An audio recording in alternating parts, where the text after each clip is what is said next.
And on coronavirus, you've talked a lot about, when you talk about the mortality rate, the deaths as a proportion of cases, which I understand that is significant when you look at how deadly the virus is or how good a country does at keeping people alive who get infected.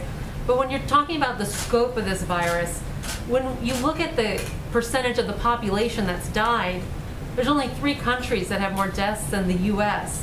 So how do you explain that why the percentage of the population who's died is so much higher in the U.S.? Well, I think actually the numbers are lower than others. I'll get back to you on that, but we proportionately are lower than almost all countries. We're at the bottom of the list. And we're, relative to cases also, we're at the bottom of the list, which is a good thing being at the bottom of the list. But I can get back to you. We have about 4 or 5 different lists on that. And we're generally speaking at the very bottom of the list. So I'll get back to you. When I look at the Johns Hopkins, Coronavirus Resource Center on their website, it says the most affected countries, when you look at deaths per 100,000 people of the population, so how many people of the population have died, you have the UK, Peru, Chile, and then the US. Canada has 8,000, 9,000 deaths. Obviously, they're smaller than us, but that's only 6% of the population. That's 6% of our total cases. So why are the deaths so much higher in the U.S.? Well, a lot of our numbers were based on New York had a very tough time, as you know, New York, New Jersey, that area. And when you take them out, just as an example, take a look at Florida relative to New York.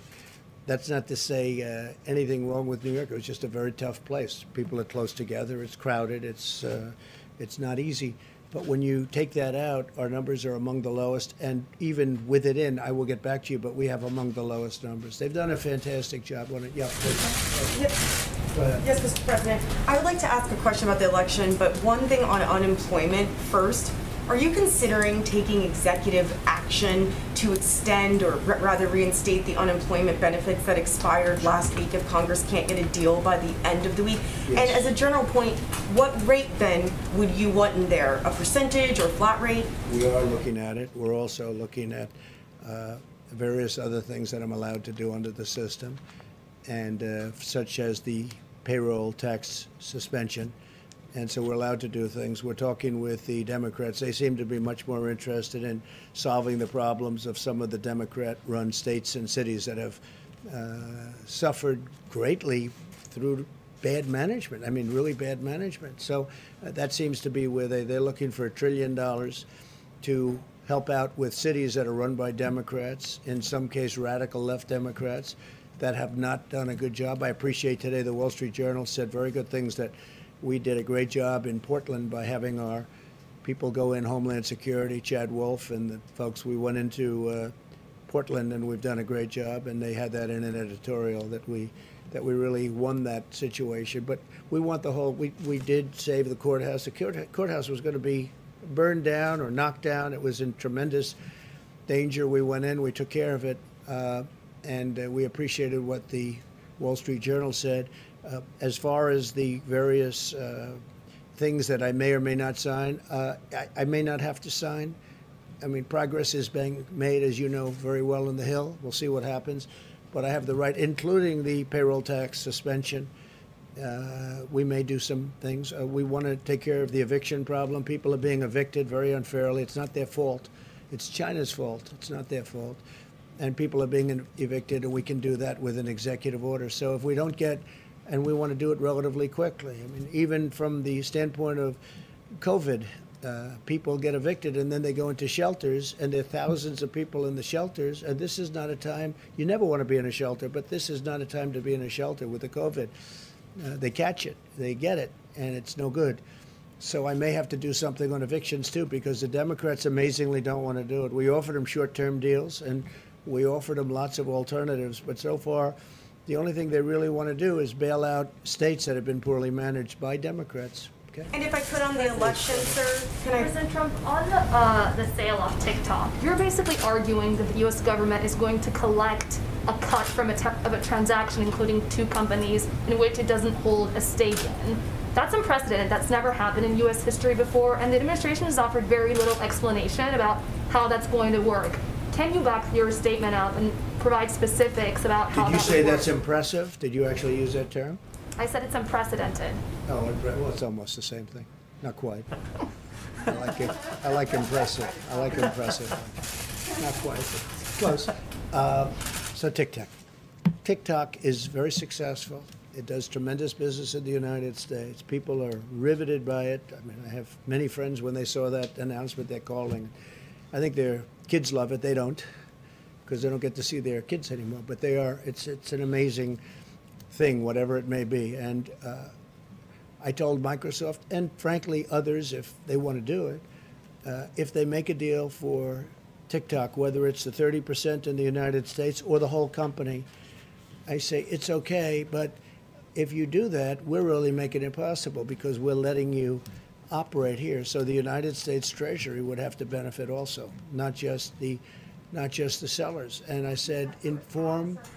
Very simple. I mean, we have all the cards, because without us, you can't come into the United States. It's like if you're a landlord and you have a tenant, the tenant's business needs a rent. It needs a lease. And so what I said to them is whatever the price is, a very big proportion of that price would have to go to the Treasury of the United States. And they understood that. And actually, they agreed with me. I mean, I think they agreed with me very much. Yeah, please, anybody. Thank you, sir. So that deal may or may not happen. We've given them till September 15th or so. And we'll see if we can have it and if they can be great security, meaning the obvious security. Microsoft would be a company that would be good in that respect, or approved in that respect at many levels, including working with the Department of Defense. And, you know, they're very high-level approvals. So it would be good, but there are other companies also. Yes, please. Thank you, sir. Have you or anyone in the administration reached out to other companies aside from Microsoft to see if they're interested? No, we've had other companies call us. Microsoft called me directly, and we've had other companies call. I don't know where they are. It sounds like Microsoft is along the way of doing something. I don't blame them. It'd be, you know, it's a great company. It's really a great company, but we cannot take the security risks of any of those companies, including Huawei, which, as you know, we put a halt to. But we can't take the security risk. I think our attitude on China has changed greatly since the China virus hit us. I think it changed greatly. It hit the world, and it shouldn't have. They should have been able to stop it. So we feel differently. I just don't know. When you lose so many thousands of people, and, you know, ultimately it'll be millions of people around the world. It's a terrible thing that happened to the United States and Europe and the entire world. Really a terrible thing. Yes, please. Thank you, Mr. President. I have two quick questions, one on the virus and one on policing. On the virus, you said recently that there can be too much testing.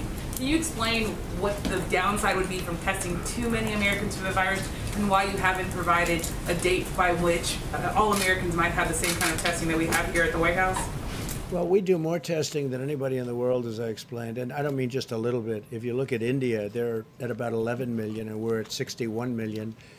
And there comes a point when you want to focus your testing in a different way, and we'll be announcing something. What we've done is incredible with the testing. Not only the testing, not only the number of tests, but also, very importantly, the quality of the test and the machinery itself to do the testing. Nobody thought it would be possible to get a 5-minute and a 15-minute result. That's a very accurate result, and we do with Abbott. Abbott Laboratories has done a great job. Many of these companies have done an incredible job. So we're looking at that very strongly, and we're looking at doing something that if we do it, look, right now what the testing is doing is helpful, but we're spending massive amounts of money, and we want to have it channeled very accurately. We want to be able to help the most people we can. But we are testing at a level that no country in the world, and I've spoken to the leaders of the world, and they'll ask me about it, no country in the world thought it would be, it's even believable that we're able to test so much. 61 million versus, you know, most countries don't even test. You know when they test? When somebody's feeling badly. If somebody's feeling badly, they're symptomatic, that's when they test. And that's a big difference. With us, we go around and looking, because if we find spots, we find hot spots. One problem is, from the standpoint of the media, we end up with far more cases than we would normally show. So it's, you know, as I called it the other day, and a statement, I said it's called media gold. You know, for the media, it's gold. But the truth is, we've done an incredible job in testing. Nobody in the world has done the job. Other leaders have told me the same thing. They can't believe we're able to do it. And we will continue. But we want to really be able to test very specifically the people that are in most danger, most in need.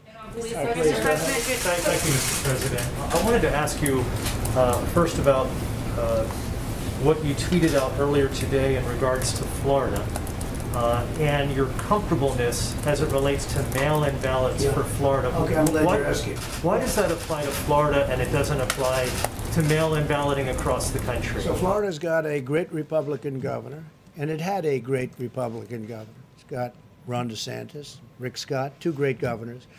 And over a long period of time, they've been able to get the absentee ballots done extremely professionally. Florida is different from other states. I mean, in Nevada, where you have a governor, he said, let's just send out millions of ballots and the post office cannot be prepared. I haven't spoken to the post office about it, but I don't know how they could possibly be prepared. Florida has been working on this for years, and they have a very good system of mail-in, and that would be absentee or even beyond absentee. So in the case of Florida, there aren't too many people that would qualify. They're so well-run. Florida's a very well-run state, low taxes, low everything. They've done a great job, really a great job. And the two governors, between the both of them, they've really got a great system of absentee ballots. And even in the case of mail-in ballots, the postal services are built up there. You know, it takes a long time. When you look at the Carolyn Maloney election, I think and I'll give you the story, I think you have to do that election over. That election's no good. You have to take a look in New York. They have thousands of ballots. They don't know what happened to them. Is there fraud? It's a disaster. And that's only for a relatively small number of ballots. But I think they have to do the election in New York over. The Times wrote a big story about it yesterday, front page story. It's a disaster. It's a mess.